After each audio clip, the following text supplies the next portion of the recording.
Um, Very warm welcome from my side. And since you mentioned, Carolina, thank you very much. Since you mentioned the exhibition at Kunsthalle Zurich, it was one of the very memorable exhibitions, not only because of the outcome of the result, but also because of the process. It was during COVID times.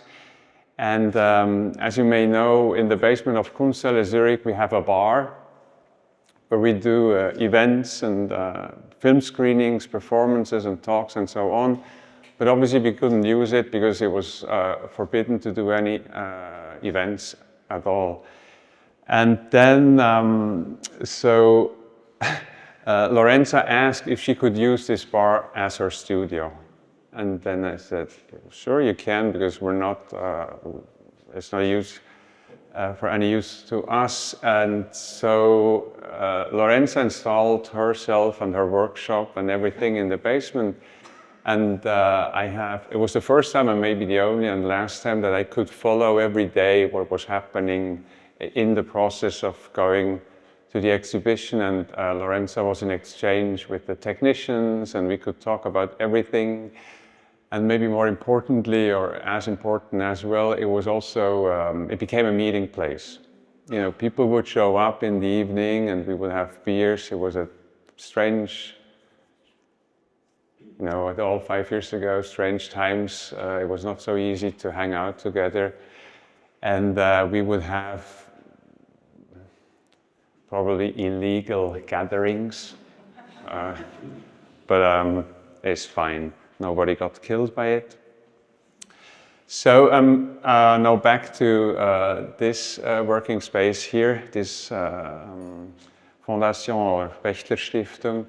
I'm very happy that I can be here because I really like the exhibition. And whenever I like something, or then I wonder why do I like it, because then most of the time I don't like things. So when I then like them, I want to know, I want to find out. I think it's, quite frankly, a big achievement to do an exhibition so well, because it's a private collection.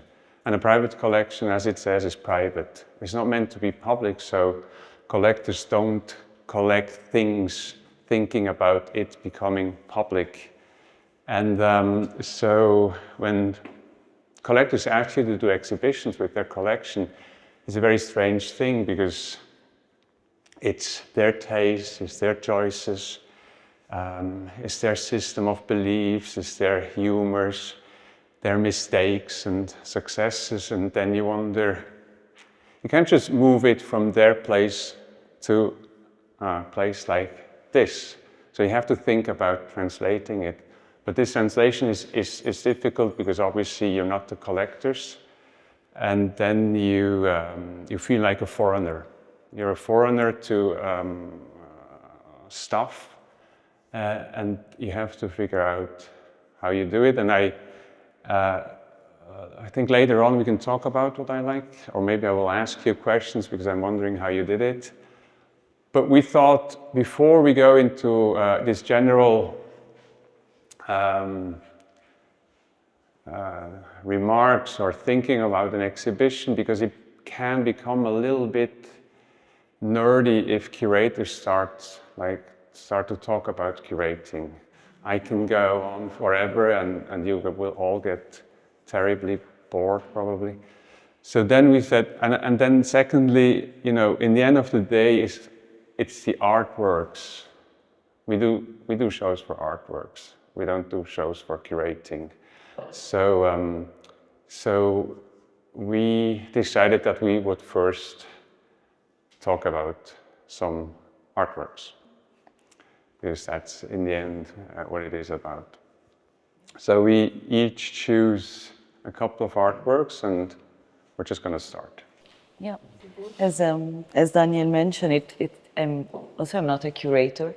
So the way I approached the exhibition and the selection of the works was mostly by my relation to each artwork. So I was intrigued or curious to know more about some works, so that's interesting to start talking. But how did you do it practically? How did you do it? How did I choose? Yeah, did you go to their storage? Could So you first look I at was each given piece? a long list of titles and materials and captions, and with no images. So I was going through these lists, and sometimes I knew the artwork, sometimes I knew the artist. So then I was researching, and then I started selecting some works by heart that I felt connected to. And then, funny enough, most of them were displayed at private homes. So most of the works I selected were each of Christina, Thomas, and Rudy were living with them, and especially. So then I went to their place and looked at the artworks, and then from then, of course, there was other kind of selections, and then I started making sort of pairings that helped me. I was like, I first selected a lot of works, and then I was like reflecting on how some could match each other. And can you choose a pairing, and can you talk about one? A funny one, I think I would like to, it's the Mario Merz and Pamela Rosenkrantz, which are hanging over there. They're hanging also in the display of the show. Somehow you can see the couples hanging next to each other, or so Mario Merz is the one on the right, and Pamela Rosenkrantz is the one, the painting on the left. Okay. And so why did you pair them? I thought that they had something, they're very different, but I thought that by matching them together, one next to the other, there was something pictorial or something that they were curious to see one next to the other. And I don't know. And I really like the Merz. I don't know if it's a drawing or a painting, but it's very gestural, and apparently it's an igloo landing on another igloo. It's kind of this very dynamic. At first, before he started doing the igloos, and if you look at the Rosenkrantz, you see a sort of movement around. I think it's very. Yeah, it is something visual, but also something I could imagine. So did you collectors learn something from this pairing? Yes, good. Happy to hear that.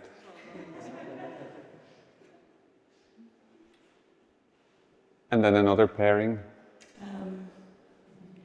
I think I thought of Gianni and Anthony, Butterfly Kisses, which is these two frames, and of course the Louise Lawler and the Sveta Mordoskaya. Those three are more of So they're very different. Why did you put them together? Maybe you have to explain what it is.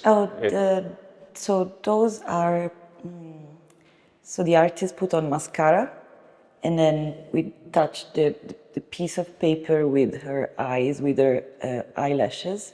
So it's called Butterfly Kisses, and it's basically as if you're blinking on a piece of paper.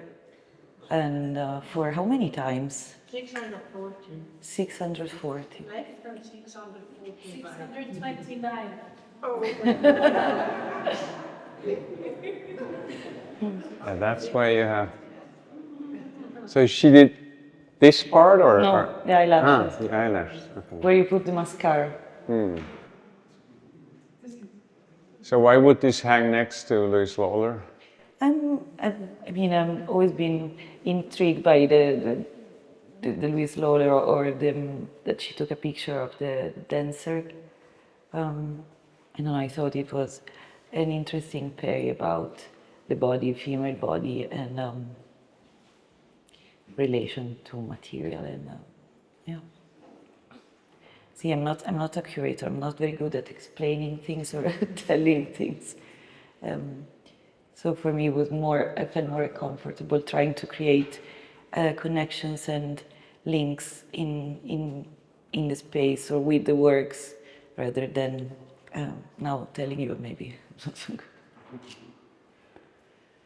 Okay, but actually makes sense.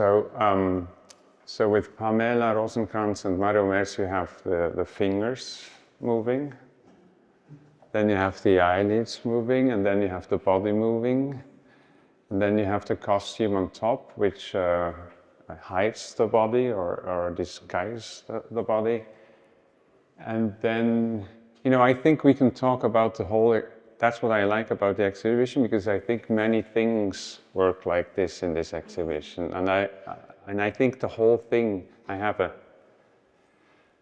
idea why it has its three parts, but let's talk about this later. So then, okay, then I would ask,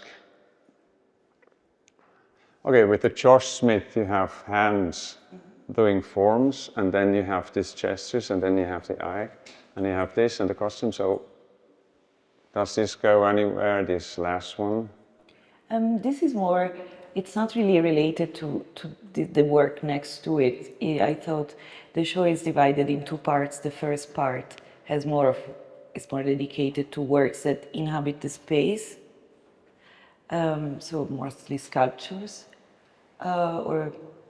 and the second part of the show is mostly works that live on the walls, so paintings or sculptures that are installed on the walls. So I thought of inaugurating this section of the walls with the Christopher walls, and you can see they're sort of symmetrical, and it was for me a sort of place where when you transition through the place, Threshold, the space to the walls, to use these two works as a threshold, and In the same way, the Anya Gagliaccio marks this passage to a different space. Somehow, yes. And the sculptural space, there are a lot of works that you have to, that are dividing the space, or you have to kind of pass through. So it's, So maybe the one I choose, the first one I would choose is at the very beginning. I don't know if you have seen it before you even entered the show. You have the bench by Ida Ekblad. And then on the wall you have this felt, or this... velvet. What is it? Velvet. Velvet, samt, green samt, velvet, work by Cedric Eisenring. So I thought, okay, you come to this place, you know, there's this entrance hall, and it's a bit like a porch.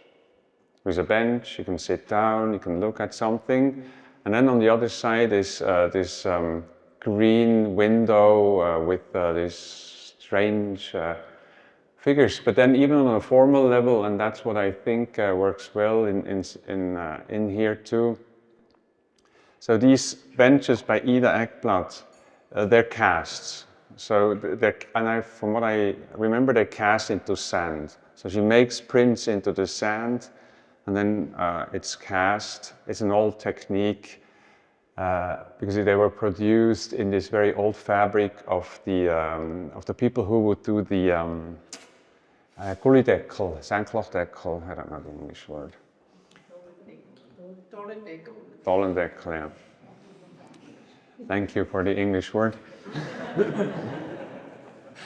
and so that is, in this old technique, is in sand. So what you have with Cedi Eisenring, you know, he does, if you looked at it, he does with this heavy press, he presses the motif, these three heads, historical heads, he presses them into the velvet. So it's exactly the same procedure, just the other way around. So what you see with Ida, you see the positive of it, and there you just, the negative remains the negative. So then I think, I really believe in when people, that exhibitions work this way.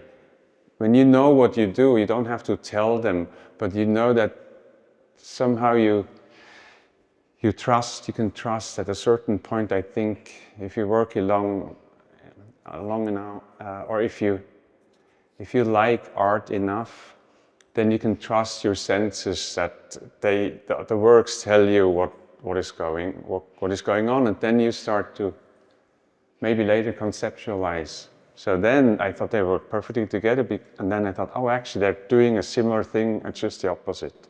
In a sense, when I proposed Cedric, I think, of this pairing, he was quite happy about it.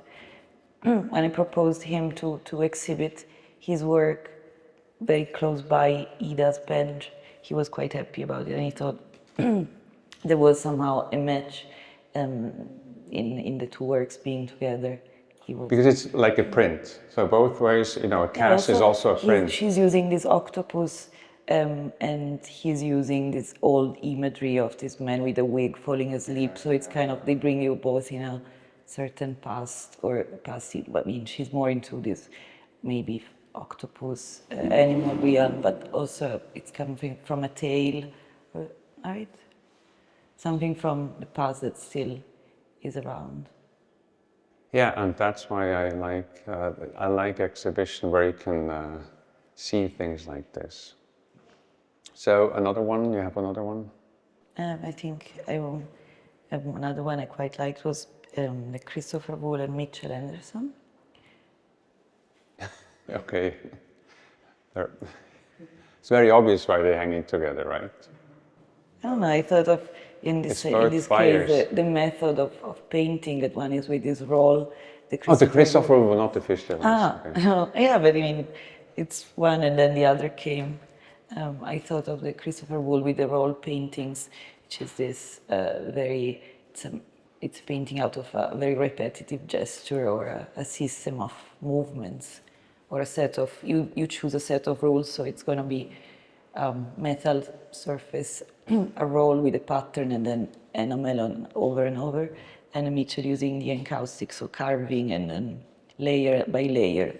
I thought it could have been a match in this sense too, or I thought there was a similarity in how to approach the surface of a painting.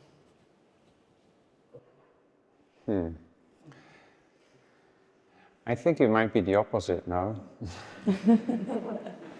No, because I went to see Mitchell the other day in the, I was also going to talk about this painting, in his studio, and I will explain you how it is done, and you may correct me, and I don't hope it's... And since the artist is in the audience... Yeah, he is there. So I think, okay, I wanted to talk about this because first, it's a red layer. So these red-yellow layers in how many? 3, 6, 10. So 10 layers of acoustic wax that melts at 70 degrees. So it doesn't trip if it gets 40 degrees in here, it does not fall down. So then he explained me, so he does one, with his pencil, he does one layer after the other. And he has to do it in one go through, so he can't stop it. So if it is 10 layers, it might be 10 hours of work, you know, doing this, and continuing. Then it gets colder, so it dries out a little bit, or it gets hard. And then he takes a spoon, and then that's where it gets interesting. He takes his tool, and he grabs into the surface. So he sticks it into the surface, he takes out the encaustic, the wax, and then he melts, or is it melting? It's liquid encaustic wax again, and it's filled with gray, in this case, gray wax. And then he has to, with a knife, he has to peel it, because otherwise it's, you know, it's a wobbly thing. So I was thinking about this procedure in relationship to this work, because I thought, and that's what I like when art does this to me, because it's contradictory, or it doesn't solve itself. Because what you have, this is the background. The yellow-red is the background. But this is on the same level as the background, but it's in the foreground. So what you see, what the material does is not what the data of the pictures tells you. So it's a contradiction, it's not working. But then it's even breaking. So that fences off the fire, but then there is a hole, obviously, where it goes through. So all of a sudden, this comes into the foreground. So you just wonder what's going on here. That's what I like about it. Why do you think it's the opposite between the two? I'm curious. Well, it's the opposite in terms of technique. And maybe not in terms of what it task. Yeah, but of course they are the opposite. But this somehow I think Mitchell's technique. It's like it has a procedure. You know, you have to follow. It's step by step, or the other. But the other one, it's only one. But yeah, once you choose how to make it, then you have to follow this. And then Yeah, but with the Christopher wool, it's one surface and then it rolls over it. And then so it's a surface added. But the difference for me then with Mitchell is that, so it's a couple of surfaces as the Christopher wool, but then, you know, he graves, he goes into it with the tool. So, but in the end of the day, it is it is about yeah, surfaces or space maybe. yeah, So also I think the repetition of this gesture somehow. it is. I mean, I'm not saying it's not working together, but I also think it's fine that it is different. Yeah, it's. During your discussion, I just had an idea about these two pieces there, the two sculptures. It's the rubber seat by Fischli Weiss and Okay, this cable is long enough so you can.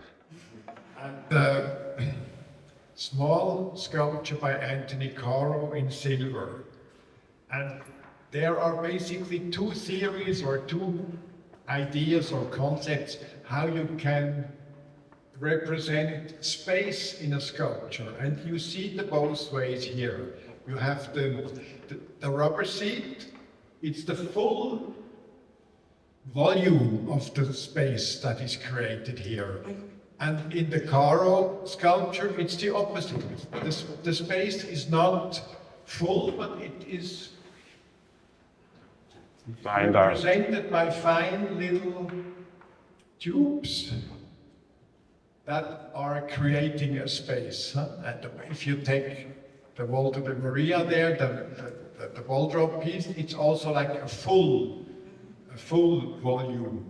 And if you take the Liam Liebig, it's also like an empty space that is created by the elements. So I think we have here 4 pieces that represent like a theory of sculpture. Yeah, that's why I would say, you know, the difference between Wool and Anderson, that's the way I see it, but I think what you say, it's versions of treating surface and then wondering about what kind of space it creates, because then as a third you have the photographs and it's just, what is this? I mean, it creates the biggest space or the most illusionary space, but it's the most opaque space, it's the most opaque work of all the series. And then what is on top, this 3, 4? Sylvie Fleury. Yeah, so why did you hang this there? I mean, I thought it was sort of, sometimes you have to break all this, again, this pairing and these matches. And They're wrong. yeah, At the college, it's a hair color. yeah, it's a hair curl, bigodini. I thought, you know, it was somehow, when I saw this wall, I thought that the Sylvie Fleury should have stayed there as a, you know, sometimes there is these strange things in the middle that adds to the mix. It doesn't necessarily has to be our logic explanation. It's also how I navigated the collections and the attraction towards certain works was by feeling somehow the connection to a work and not necessarily. But maybe it could also be because it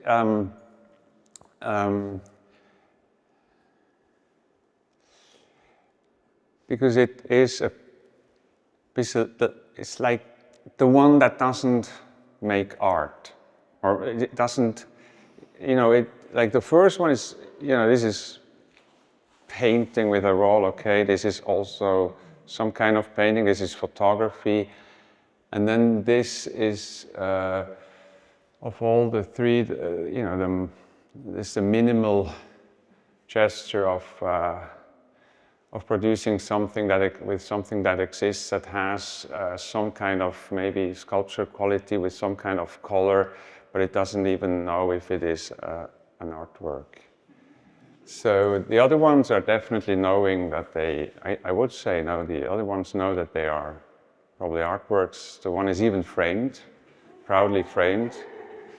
This one, you know, you don't know if it is. I think I always liked Sylvie for that, because the pieces she puts up, I think and maybe she would say the same. I don't know if it is an artwork. That they don't necessarily look like art. Or they don't, yeah, of course they do, but they could be mistaken for something else, you mean? Exactly, it could be a misunderstanding, yeah. So, yeah, this is nice. Okay. I think I chose this piece because it was from 1994, I think, and I found it very interesting that it was made with such everyday materials, and it was such a small and simple but very powerful assemblage of these three pieces and the bobby pins that keep together the hair roller. I was very intrigued by how simply it was made, simply in the terms of the materials it was made of. What would you say is the difference between curating and an artist curating? Okay, exactly. That's where we should go now. So because that's a little bit the topic now that we talked about. We talked about some artworks, but we were going to talk about how you did it. So can you say something about the spatial development of this exhibition? Because we will probably say something about your question, yeah. When I had this, I was invited to do this show. Then I'm first an artist, so I always, when I approach an exhibition of myself, I'm always very inspired by the space. So I often react to the space or to the architecture of where the exhibition takes place. And I noticed that there was this that the space is basically divided in two. So there is this. Can you speak a little more clearly? Yeah. So I noticed that the space is basically divided in two by this fug. It's two parts. Yeah. That the room is basically two blocks. And so I thought for this exhibition it could have been interesting to use this to give two different moods to the two parts. And I thought it could be interesting to first entering the space, a very crowded space, crowded by sculptures or artworks that would inhabit the space, so they sit on the floor. And then the second part to give it more air so you first enter the exhibition and it's very crowded, it's very dense.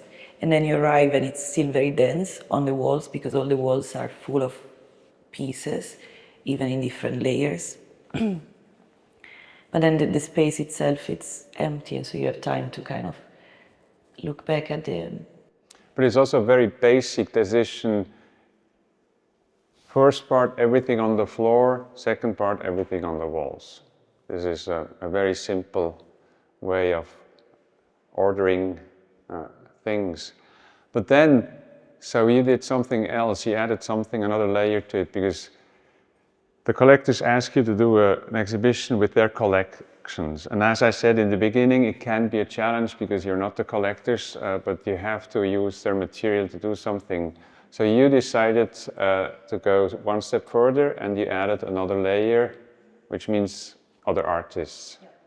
So maybe you can say something about this. Yeah, it was somehow comforting also for me to add my own. Not say I'm not a collector, but if I would have to collect something, I would probably collect some of the pieces that I decided to add. So it was something similar. I would also add my own small collection to another collection and see how they would relate, because that's also works that I know very well.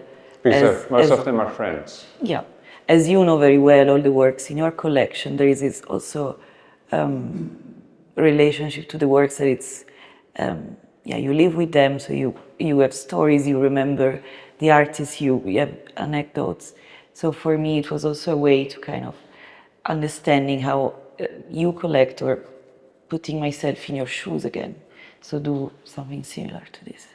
So this is, for instance, something I couldn't do as curator. I couldn't ask, I think I wouldn't add my friends to a show like this, because then people would say, yeah, you're adding your friends, you're promoting your friends. If you do that as a curator, promoting your friends.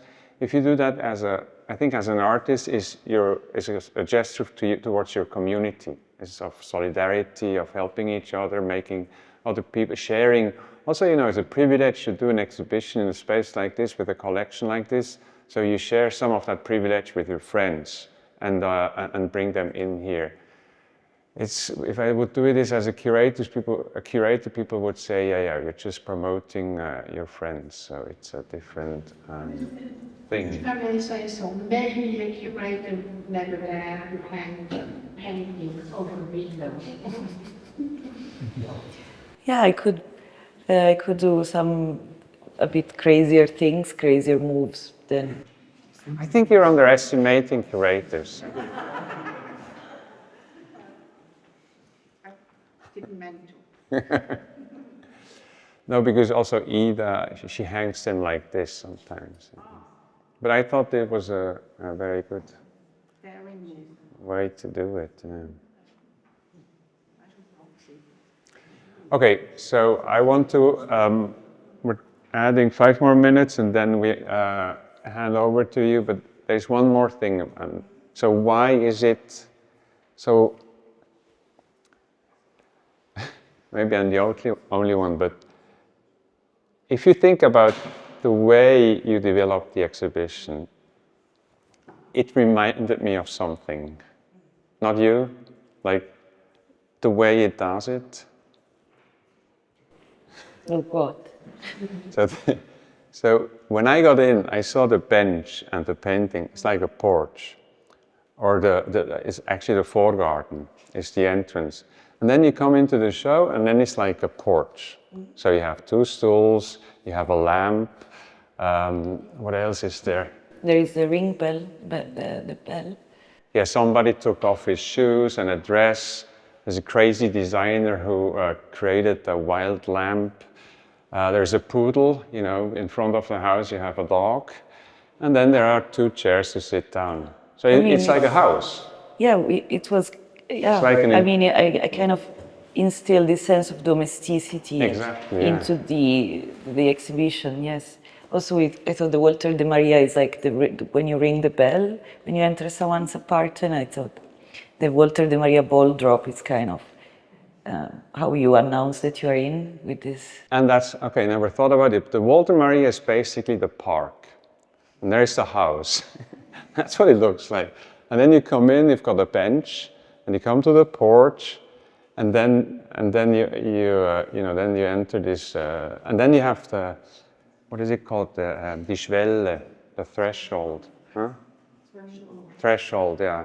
And I thought this was I really liked this piece being there because, you know, it manipulates your body.